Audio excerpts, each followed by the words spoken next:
Hey guys, this is video 3 on photosynthesis. We are picking up still in the light reactions, which again is going to take place in the thylakoid.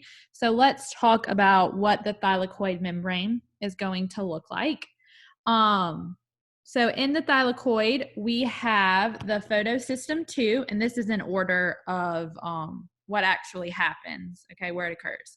So in photosystem 2, we have the pigment complex and the electron acceptors. Water splits to release and provides the electrons. So if you have a question on, say, where does the electrons come from in photosynthesis, it's the splitting of water, which is going to release oxygen. So those electrons are going to get excited through photosystem 2, with the addition of sunlight. Okay, and then once those electrons get excited, they go through the electron transport chain, much like the electron transport chain in cellular respiration. So it carries electrons from photosystem 2 to photosystem 1.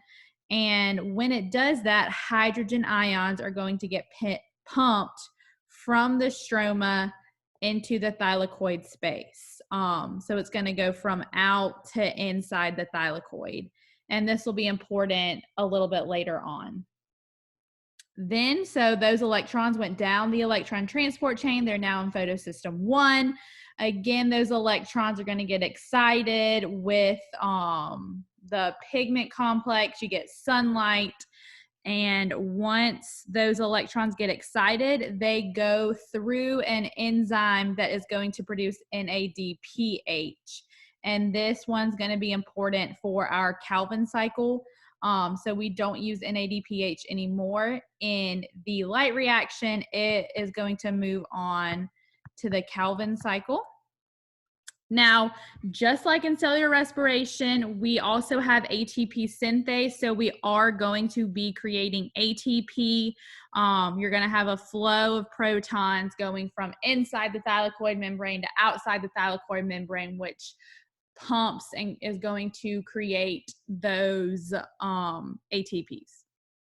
So here we have a picture.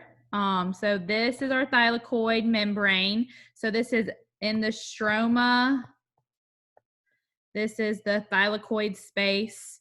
So water provides our electrons. Here's our photosystem 2. When light hits it, electrons get excited, goes down the electron transport chain. When it does, hydrogen ions get pumped from the stroma into the thylakoid space, just like with cellular respiration.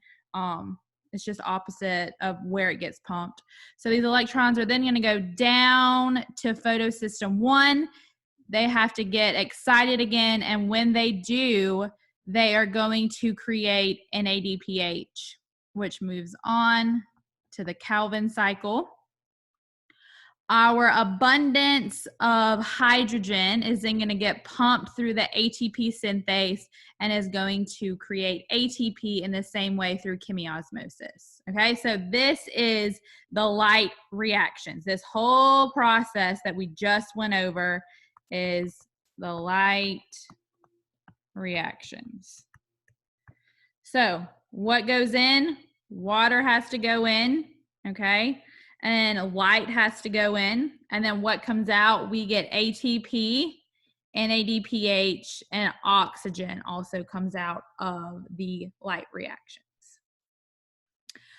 So that was kind of like the non-cyclic electron pathway, right? Because we just went from one starting point to the next. So it's non-cyclic. So let's quickly talk about the cyclic. So the cyclic electron pathway only uses photosystem 1. So we are only right here for the cyclic. So it's going to be a cycle. So the starting and ending point are going to be the same place. So energized electrons escape from the reaction center and travel down the electron transport chain. Released energy is stored in the form of hydrogen gradient, which causes ATP production. So once those electrons are spent, they then return to photosystem 1. And this pathway only results in ATP production. So the non-cyclic pathway gives us NADPH. The cyclic pathway gives us some ATP. So that's a difference in them. So energized electrons leave photosystem 1. So they're right here. They return to the photosystem by an electron transport chain. And then ATP from cyclic is transported into the Calvin cycle.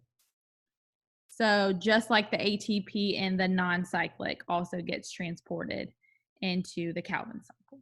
Okay, so that's just a difference between non-cyclic, cyclic, and ATP is still going to go to the Calvin cycle.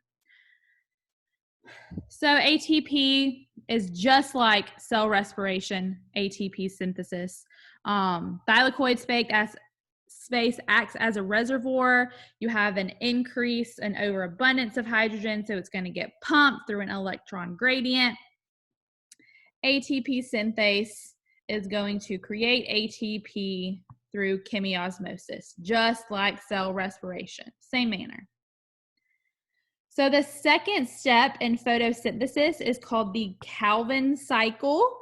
It's named after Melvin Calvin, a person who discovered this, but a series of reactions is going to use carbon dioxide from the atmosphere that comes in through the stomata to produce a carbohydrate.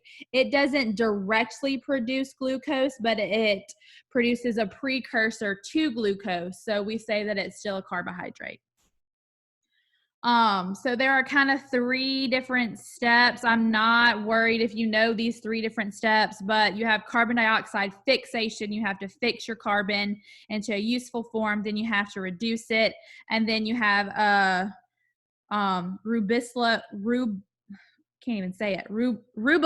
1,5 bisphosphate regeneration, which is a lot of time called Rubisco, but you don't need to know that.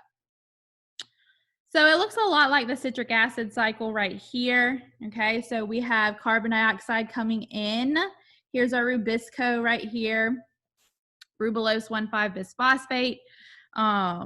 So carbon dioxide is going to come in. Again, just like with the citric acid cycle, we don't lose carbons. Okay, so we have carbon dioxide fixation. We fix it to Rubisco to create our 6 carbon, and then we reduce it. So we have to use some ATP that we got from the light reaction to reduce it. Then we're going to use our NADPH. And when we use our NADPH on this carbon, we then are going to get G3P, which is called glyceraldehyde 3-phosphate. Again, these are kind of the intermediates, metabolites of the Calvin cycle, but you don't need to know these. If you're wondering what the heck do those initials stand for, it's right there for you. But this is then going to give us glucose, okay? And then the rest of it, so we get 1 G3P goes out, the other 5 go in to make our Rubisco. So you don't really need to know the process. I just kind of told you what it was. But what goes in, carbon dioxide goes in, ATP goes in, NADPH goes in. And then what comes out, we get a G3P, which is going to make glucose. So you have to get 2 G3Ps in order to get 1 glucose molecule. So this whole cycle has to turn twice to make 1 glucose. So what's the importance of that? Well, glyceraldehyde 3-phosphate can be converted to several different molecules, not just glucose. That's why glucose is not directly made, it's indirectly made. But from 1 G3P molecule, we can get fatty acids and glycerols. We can get glucose phosphate. We can get fructose, starch, cellulose, amino acids, all from G3P being created. And again, we can also get glucose. So that's the importance of the Calvin cycle. And we are going to stop right there.